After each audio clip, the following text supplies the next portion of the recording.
What is up, ladies and gentlemen? It is Coaster Paradise. How are you guys doing today? I myself am doing really good. Happy Thanksgiving, everybody. I wanted to go ahead and say that off the bat, but anyways, without further ado, let's get into the best and worst coasters that I rode for the first time this year.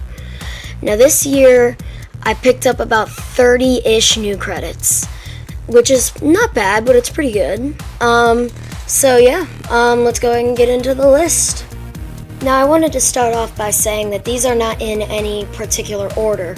I'm just throwing out a bunch of good or bad coasters that I rode this year for the first time. And so let's go ahead and get it. The first good one is Lightning Rod at Dollywood. Now, I never got to ride it with the launch, so I really only got to ride Chain Rod. But I still thought the ride was really good. I thought it pulled some great forces. I thought it had some really good airtime. Although on those areas, at the bottom of the drop and in between the two twisted shouts, in between two of those twisted shouts, are very rough because they still have topper track. The majority of the track has been replaced with iBox, but I really think they should do that with the entire ride because those areas with topper track are rough. But so I thought Lightning Rod was really good, other than all of those other things, obviously. So let's go ahead and get into the first bad one. The first bad one on the list is Tennessee Tornado, also at Dollywood. Now, the first time I rode this, it was brutal. It was so rough, and I couldn't even take it. Although I did go around to try and ride it again, and the second time it was okay, and on my second trip it was alright. But I don't really think it qualifies enough for the good list. Now, I've ridden a bunch of aero loopers, and this one, while it is the best, it's not saying a lot because aero loopers are generally not the best rides. But so that's the first one on the bad list. So let's go ahead and get on to number 2 of the good list. The second one on the good list is Leviathan at Canada's Wonderland.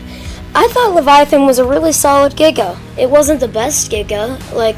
I still think Fury and Millennium Force are slightly better, but it is my third favorite Giga, and I thought it was good, except for the fact that after the Hammerhead turnaround and before the second trimmed hill in that little area, and after the second trimmed hill for that matter, it seems to lose a lot of speed. Apparently it valleys a lot towards the end of the ride. So I did notice that, and I did notice that it was going a lot slower than usual. But I still think Leviathan's a great ride, especially for the first half. So let's go ahead and get on to number 2 of the bad list. Number 2 on the bad list is Mighty Canadian Spinebuster at Canada's Wonderland. This ride sucks. It's so rough. Even the retrack they did for 2024 did nothing. I still thought it was insanely rough. I got off this ride with a headache, and I only rode it once because I didn't feel compelled to ride it again. But this ride sucked. One and done. Mighty Canadian Crapbuster is number 2 on the bad list. Number 3 on the good list is Yukon Striker at Canada's Wonderland. I thought this was an awesome dive coaster. It's the best one I've ever been on, and I honestly thought that it might have been the best ride at Canada's Wonderland had Leviathan not exist. But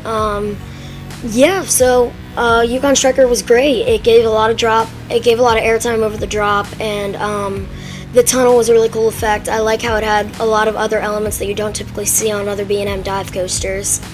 So Yukon Striker takes the number 3 spot. I just wanted to make this a short video so that I could get something out on Thanksgiving, but I don't really have any other ideas. All the other coasters I rode were good.